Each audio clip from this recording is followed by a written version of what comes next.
Hi, I'm Nicholas Dallinger, and for my project, I've decided to extend the app that I did for the first class, my Lunchbox app, with some of the new Android features that we learned in the interface development class.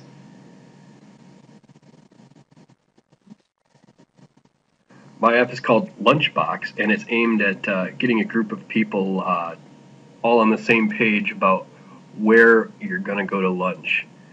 It was inspired by lunchtime conversations around the office here, and everybody has different preferences, and sometimes it's hard to come to a consensus.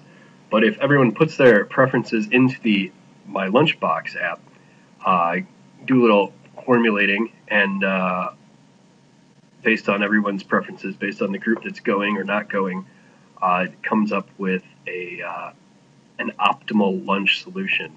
And it's backed by Yelp Web Services. That's where it gets the list of lunch places local to wherever we are. So what I did differently this time around was nothing too radical. I Before I was unable to add users on the fly, I had to modify the database, so I added a way to add users through the app using a dialog fragment. And along with that, you can remove users.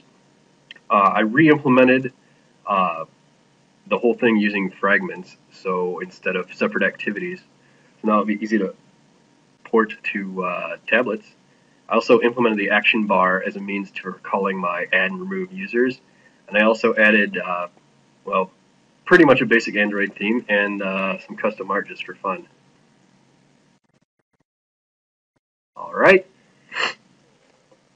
and it gives me a list of all the people that are in the database, and I can select them. So just as a basic use case, I say, for instance, Bill, John, and Ike are going to lunch, Bert and Emmett aren't. Select these guys, go out and call Yelp Web Services while I'm waiting for the asynchronous test to load, show this dialog, and then it comes up with a, based on the preferences of those three guys, it comes up with a lunch spot that meets their criteria. So let's say that we have a new guy join the office, so I want to add a new user, so I click the plus sign in my action bar, and call it Steve.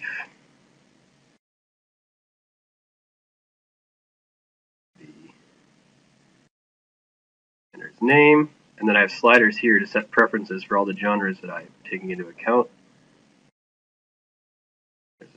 This is a custom dialog fragment.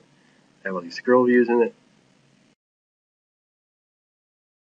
or the scroll view in it. Set these wherever I want. These are 0 to 5.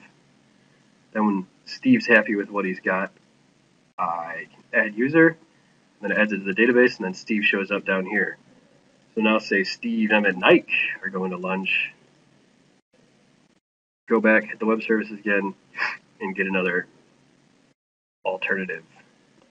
So let's say that don't like Steve anymore, it didn't quite work out.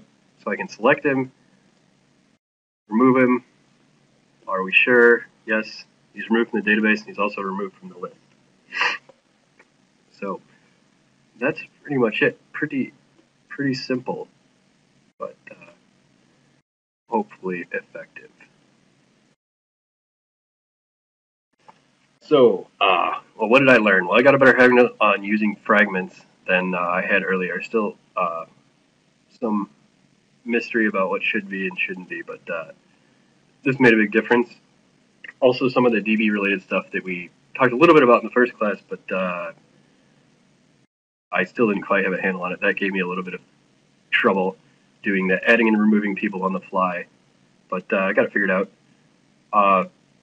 Introspection, there's nothing really particularly amazing about the app. I mean, it's fragments and display fragments and buttons and databases.